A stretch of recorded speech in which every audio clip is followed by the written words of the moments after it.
No, tak opäť si spravím videjko z nášho pozemku, ako robíme balíky na tomto krásnom traktore Iseky.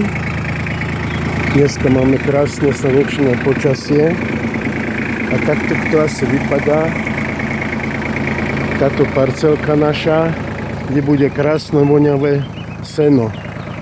Je to miešanka, jak som včera spomínal, ďatelina lucerka, obilie v klasoch, to vidieť, a tráva krásna. Tam máme bodziana, to je náš, lebo my sme mu spravili hniezdo. No a niečo si natočíme, ako tento traktor, tento krásavec bude hrabať toto seno. Robím to zhruba po 3 radny, aby to potom dobre bral náš balíkovač. Dáme si dvojočku normálnu a ideme pracovať. Tak to hrabe. Toto je slniečková hrabačka, štvorka.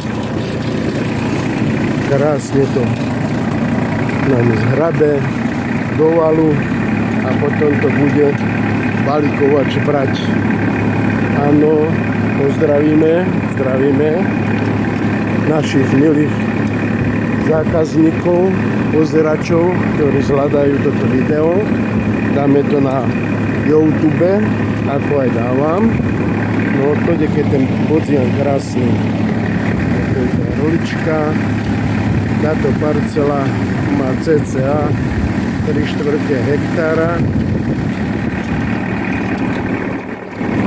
Dobre. Aby sme neušli. Dobre. Pekne hrab. Oha, už budem krížom krážom. Musím si dať pozor. Je to fajn, fasa. Musíme sa poponáhľať, lebo sa schyluje k dažďu, aby nám to nezamoklo. Lebo toto seno vôbec nezamoklo.